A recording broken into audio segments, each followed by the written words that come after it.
So I wanted to pop on here, check in, see how everyone's doing.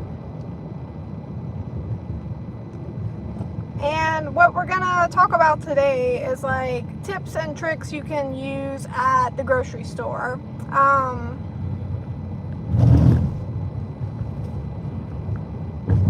So one of the best tips I can give you guys is whenever you're in the produce section, you want to get a variety of colors, because every color will, like if you have a similar color fruit, like if you have pineapples and bananas, they have similar vitamin and mineral content.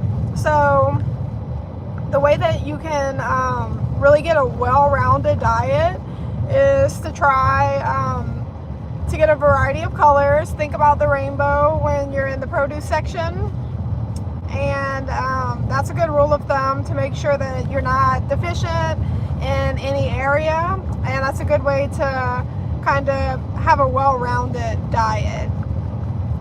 And then I'm just curious if anyone eats wheat bread.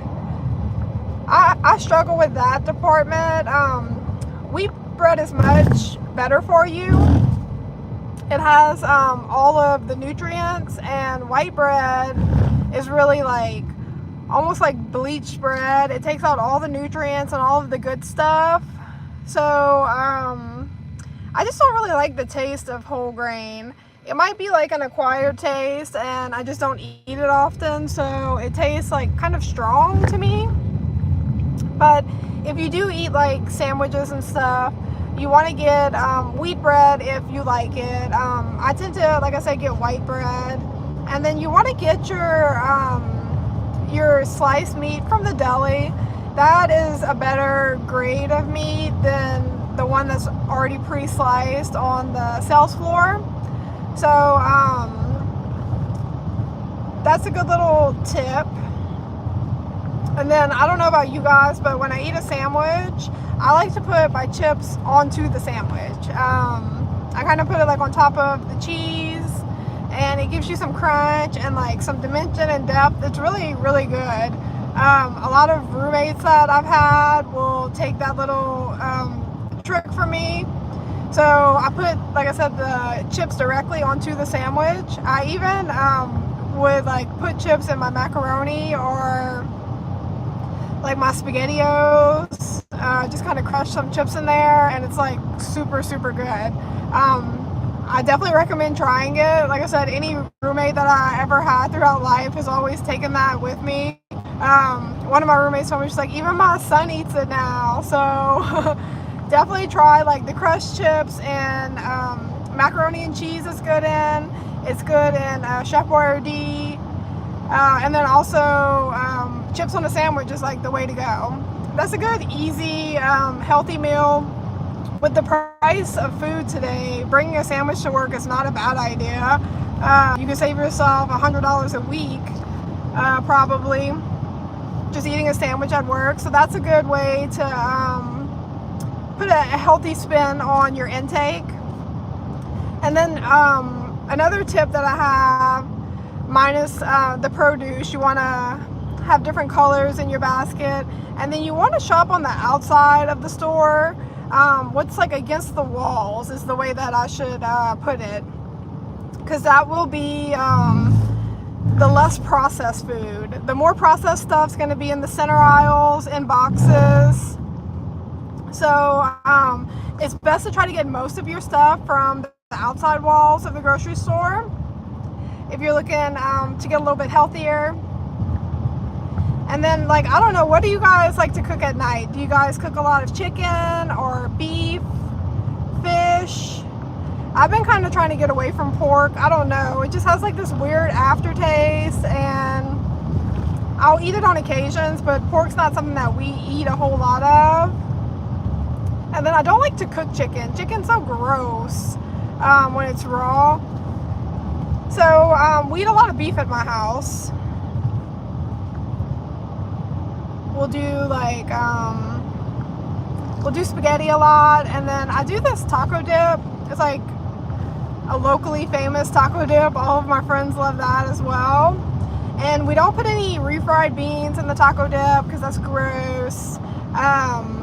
What I do is I mix sour cream and cream cheese, and I'll mix those two together, the sour cream and the cream cheese, and you make a layer on a casserole dish, and then you put a little bit of salsa on top of that, and then you'll layer on your ground meat that's flavored with taco seasoning. Then next you'll put cheese, and then a little bit of lettuce and tomatoes. And how I serve it is, you can either, it's in like a casserole form, like a taco dip, but I'll put tortillas out and chips, so you can eat it like nachos, or you can eat it in a taco, depending on your preference, or you can do both, which is pretty fun. So that's something that anytime we go on like a trip, I'll cook that, and like people can just grab at it. You don't have to sit down and have like a session. It's just kind of like a food that you can eat on the run. But there's also there's a low carb version of that, because the carbs really aren't bad in the taco dip if you take out the tortilla shells and the chips. If you're trying to do low carb, you'll do like the regular sour cream instead of the low fat, and just do all your ingredients regular instead of like the low fat or something like that. And you can do it as like a low carb dish, or if you want to do it as low fat, then you'll get the fat-free sour cream. And that, so depending on what you're eating and how you're eating, you can alter it based on your needs or your preferences, which is nice. And then you're getting 2 veggies in. I heard the other day that Taco Bell is the healthiest fast food restaurant because you're getting your veggies in with the lettuce and the tomatoes. I would have never thought that, but I mean, it makes sense. You're getting a little bit more nutrition in the lettuce and the tomatoes. So, and then like at night, when we get a sweet tooth, we like to get like popsicles. Popsicle is a good little snack. It'll distract your mind. So we do popsicles pretty often. We'll do Hershey's Kisses. I usually keep Hershey's Kisses in like a dish on the table. So we'll do that as like a little late night sugar fix. But each Hershey's Kiss, just so you know, has 22 calories per Hershey's Kiss. I was like, you couldn't round it down to 20. So if you eat 5 of them, that is 100 calories. So you have to keep in mind your portion sizes. Really, dieting is not about what you eat, it's about how much you eat. You can really eat whatever everyone else is eating in the house, like a taco dip, instead of making yourself a separate meal, as long as you eat it in moderation. Portion control is king in diet. We've even been doing like these pre-portioned meals at night, and it just makes it easy. And I know, like, if I would have made my own plate, I would have put more on the plate and been like, oh, you know, acting like I'm eating the same amount or the same food and I should be getting the same results. And that's not going to be the case, because they're portion size, the meals that we eat now, I can't overeat, which is nice. Because like I said, I know I would make myself a bigger portion. So that's just one trick to consider. You know, you always want to be aware of your portion sizes. We can't be ignorant to that, even though we want to be sometimes, and be like, oh, it's fine, and then it ends up not being fine. So always watch your portions. Try to eat more whole foods, less processed stuff, even more protein and less carbs, I would say, because protein will keep you full. If you eat a heavy protein snack, that'll give you satisfy longer than a bag of chips or a bag of popcorn or something like that. Even though most of our snacks are carb centered, there are ways to find snacks that are a little bit more healthier or lower on the carbohydrate side. We watched a documentary last night, and it was a guy and his wife. They were were trying to eliminate sugar completely from their diet for 30 days. And as he was looking at his nutrition labels, and you have to watch the nutrition labels because they will have it like another word for it. Instead of sugar, they'll have like dextrose. So you want to educate yourself. Education is so important. But he was like, oh my God, there's sugar in everything, like everything. Even your French fries, any condiment that you use. Sugar is an additive in almost everything. And that's probably why we have such an obese population. All of this processed stuff has added calories and can add up over time. So trying to eat more whole foods. So on the diet, on the documentary, they could eat fruit, but that was the only thing that they'd eat when it came to sugar. Well, after their palates adjusted to the new diet, then anything that they would eat that had sugar in it, they'd be like, oh my God, it's so sweet. Where that's something that they wouldn't even taste the sugar in before. So it's just kind of something to think about and something to be aware of. It could be called dextrose, sucrose, monodextrose, you know, so getting familiar with the terminology so you can kind of put the pieces together on the back of the nutrition label. They can be hard to understand, even for someone like me who knows a good bit about them. So they can be very deceiving. So just always keep that in mind. And then, like I said, more whole foods. In school, I went to school for nutrition, and they said that kids that grew up eating fruit are more likely to eat fruit as adults, and kids that grow up eating processed food are more likely to eat processed food as an adult. And this is the trick, okay? Like, we don't always want to cover all the bases, but this is the reality of it. That your taste buds adjust to different things. So if a kid only eats processed stuff that's full of sugar, then the fruit won't taste as appetizing to someone who eats a lot of processed foods because their palate has adjusted to that high sugar taste. So that's why kids that eat more fruit growing up are more prone to grab it in adulthood, is because their taste buds have never adjusted to that heavy glucose content in all the processed foods. And I was like, that definitely makes sense. Like, but we never, I don't know, science is so like hit or miss. I feel like a lot of times we're missing some of the most important information that they leave out sometimes. But I thought that was very interesting. So if you eat a bunch of crap, your body's going to crave crap. Or if you eat a lot of fruit and whole foods, your body's going to crave those whole foods. That's why I was just saying at the beginning of the video, like, it's hard for me to eat wheat bread because the taste seems strong to me, but it's probably because I'm always eating white bread. And your palate has to adjust to the taste. So it might be something that I try to change. That's definitely one of the weaker spots in my diet. And then I hate that I'm missing all of the whole grain nutrition from not eating wheat bread. What kind of bread do you guys eat at home? Is there a certain brand that everyone eats? Anybody like wheat bread and have any good recommendations? But that's one way to kind of clean up our diet, is to stay more with the whole foods, which will be in most grocery stores what's against the wall. The center aisles are going to be heavily processed, unfortunately. That's most of our options now are so heavily processed.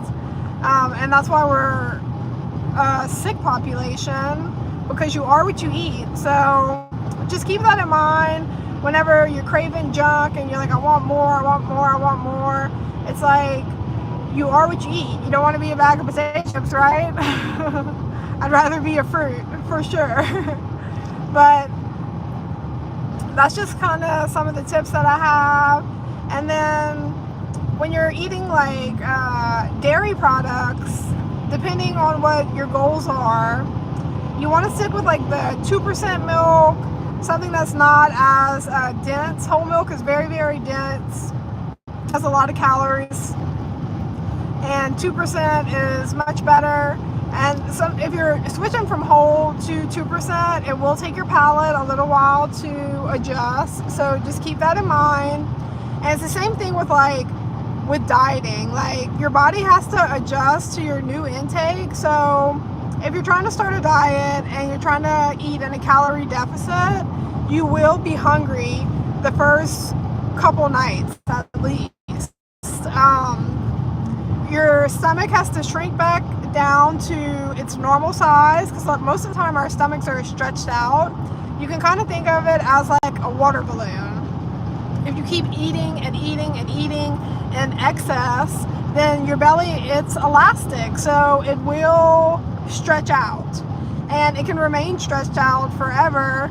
And what happens is, at the very top of your stomach, you have a little O-ring that connects your esophagus to your stomach. And once the food hits that little O-ring, it tells your body that you're full. So think about underneath the little O-ring, if your belly's all stretched out like a water balloon that's about to pop, then it's going to take you a long time to get to the top of your stomach to signal that you're full. So that was like a aha moment for me, like a light bulb went off. I was like, okay. So while your stomach is shrinking back to its normal size, you will go to bed hungry the first night or two on a diet. And that's not the end of the world. Like, a lot of people, when they start dieting, they're like, I can't live like this, I'm gonna be so hungry. But it will get better. So it's something to keep in mind. You know, it's one of those little science things that are kind of left out of the conversation, but are still very important. It kind of gives you like a light at the end of the tunnel. Like, okay, if I power through these first couple days, then I'll be okay after that. And it also gives you reason to not want to overeat and not want to stretch out your stomach. So whenever you're eating on a scale of 1 to 10, you should eat to about a 6 or a 7. A 10 would be completely full, Thanksgiving stuffed, and a 1 would be I haven't eaten at all. So somewhere in the middle, you like I said, you definitely want to watch your portions at dinner. You can eat whatever you want, you just have to eat it in moderation is the main thing. And you definitely want to stay hydrated. Keep your water intake up. That always is good for like flushing out your body. If your pee is still yellow, that means that you're peeing out toxins and fat. So drink until your pee is clear. And then I find like when I drink more water, it makes my belly feel fuller. Instead of your belly just sitting there empty, if you're feeling empty, just fill it up with some water. And water does so many things in the body. It's so important to your metabolism, to pretty much every biological process that goes on in the body. So the more, the better, really. My dad is like a huge water drinker. He drinks water like nobody's business. And he hasn't lived the cleanest lifestyle. And in the hospital, they're like, he's running fine. Everything looks good. So I relate that to his water intake. It has to be. Him just continuing to flush out the body and keep it clean and keep it fresh is very, very important. And then soft drinks. Soft drinks is a controversial subject, but you definitely, if you're trying to lose weight, you don't want to be drinking a regular soft drink. If you're trying to lose weight, drink the diet. The diet has its own cons as well. Diet drinks have aspartame in them, and in large quantities, they can be cancer causing. So moderation is important in that area as well. Just because a Diet Coke or Diet Dr. Pepper has 0 calories doesn't mean that excess is okay. Because the more you drink, that's more chemical that's bad for you that's going into your body, and more chance for a potential adverse reaction. So my husband's bad for that. He drinks Diet Dr. Pepper. He would buy the 12 pack if I would let him. So I try to kind of limit him on that. Everything has like a safety area when they're testing all of these chemicals and additives. They're checking the levels. So like they'll give it to mice and they're like, okay, this amount is causing cancer, let's reduce the amount. And they reduce. So all this stuff goes hand in hand. So excess is never good in any department. Everything in the diet serves a purpose and has a role, but only to a limited extent. So everything's good. I never say like this is the bad guy in the diet. I always say like, you know, you need saturated fat, you need protein, you need carbohydrates, but everything in moderation. Everything has its own role, its own purpose. So that's very important. Moderation is key in dieting. And it's something that we all try to look past because we're hungry. I mean, we're human, right?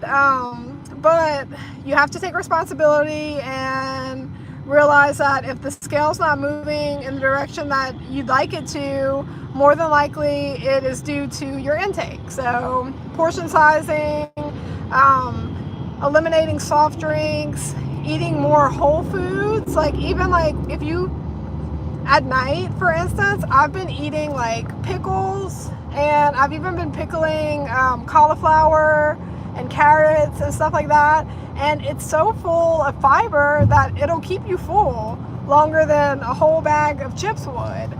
So we can't keep playing the victim card. We have to just make better decisions. And like I said, if you're hungry at night and you want to snack all night, then eat some grapes. This is kind of a double-edged sword, but we've been doing grapes, and we've been putting a little bit of like white chocolate and brown sugar, and then we've been putting them in like you can put them in the freezer or the refrigerator, but it puts like a little like sweet coating on the grape, and it's really, really good.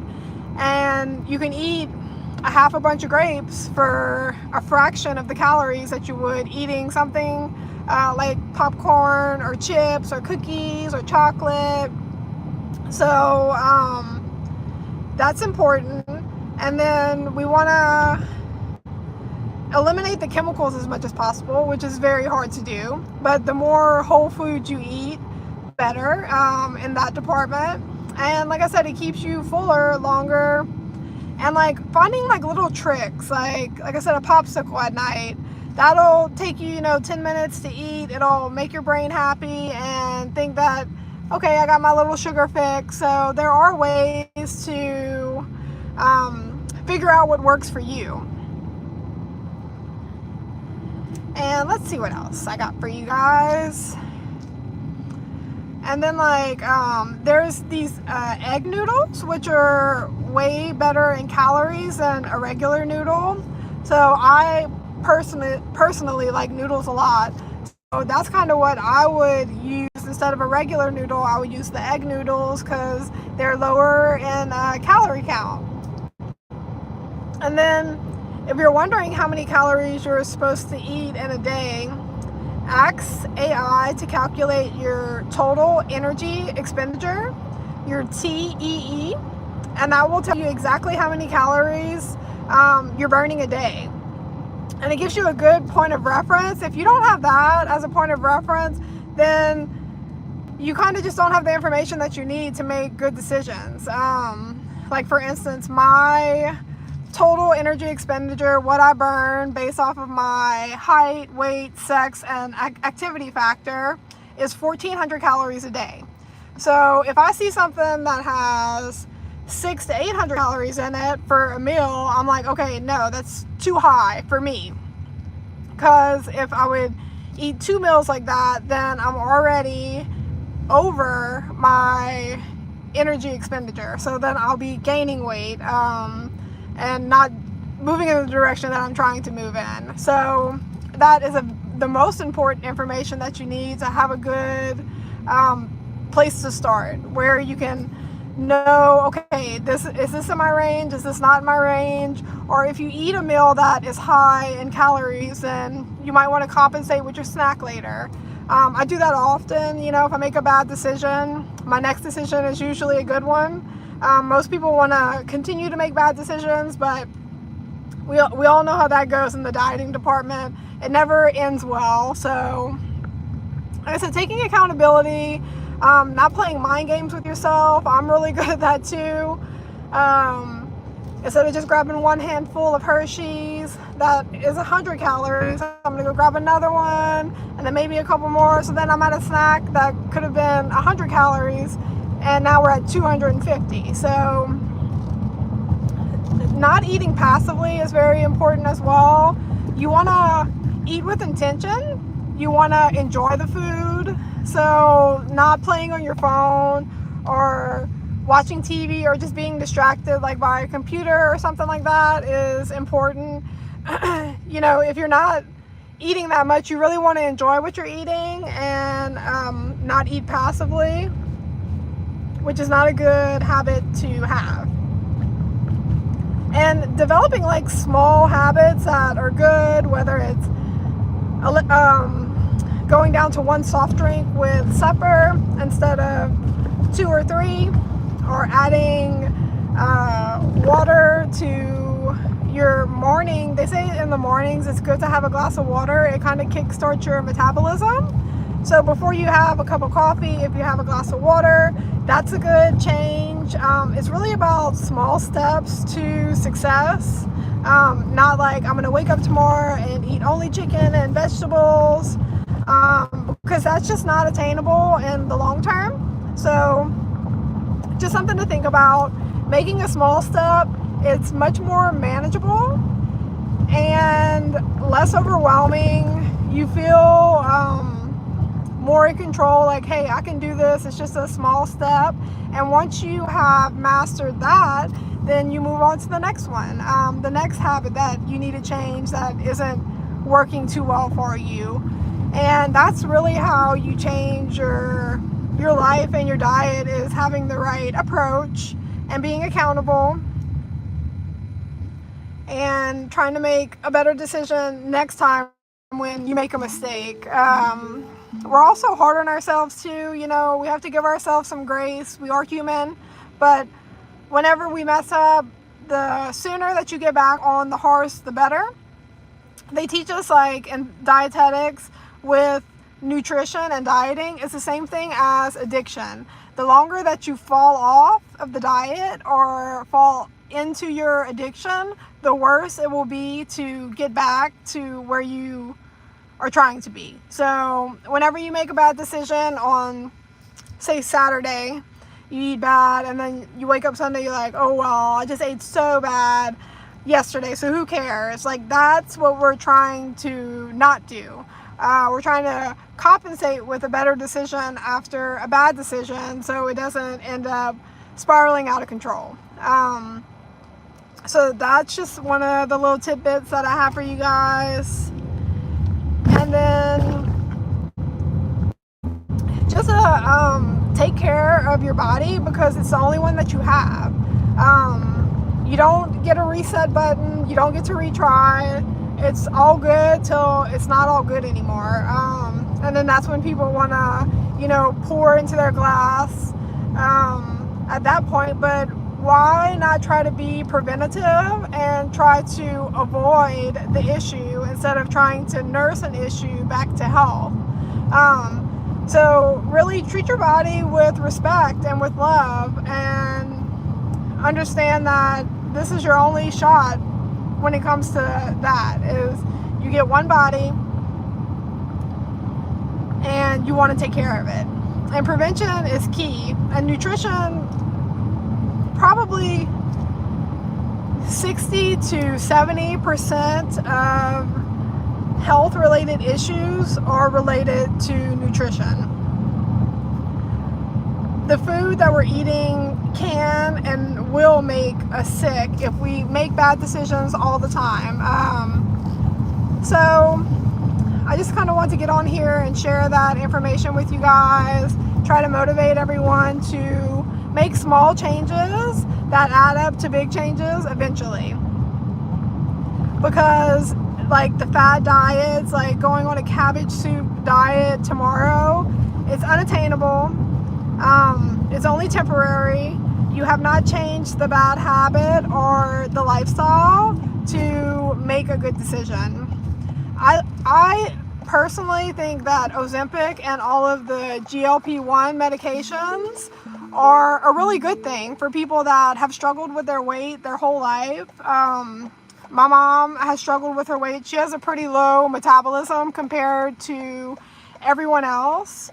But the one thing that kind of drives me crazy with the GLP-1 medication is that they'll prescribe it to almost anyone, but the doctors never try to counsel you on nutrition. You know, it's kind of like what I was saying with the fad diets. It's like, you're not fixing the problem. The problem is your eating habits.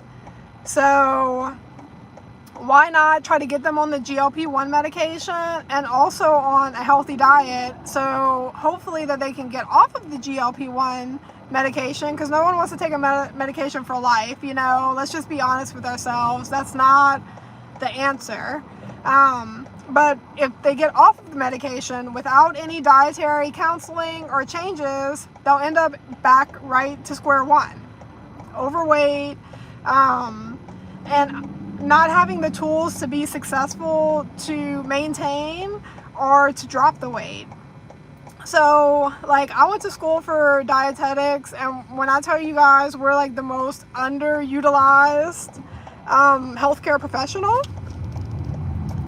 Usually if you say get diagnosed with diabetes and you're in the hospital, you will have a dietitian come talk to you once about your new diet, which is very overwhelming, and you can pretty much expect them to have issues with a diabetic diet, which is, like I said, very, very complicated.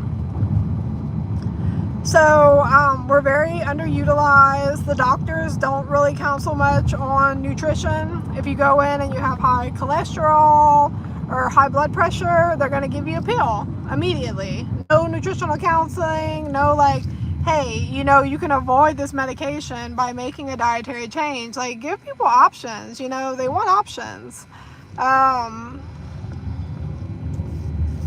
So that's my only pit to the GLP-1 meds. I think it makes me so happy to see people finally have success that have struggled for years and potentially decades. But we have to equip them with the information to maintain the weight loss that they have had. So I wish that we could make like a program where if you are on a GLP-1 medication for weight loss, then you should have to consult with a dietitian to, like I said, give them the information for them to have long-term success without the medication. But the doctors, the medical field, the medication is their moneymaker. If you get off of all your medications, then the doctor's not going to be doing too good financially. And that's kind of what they want, you know, is for you to stay on it, to stay a customer, you know. But my 2 cents on that is, let's do both, you know. Let's give them the medicine and give them the nutritional information, where, because a lot of times also, because they're eating so much less, they become like nutritionally deficient in certain areas.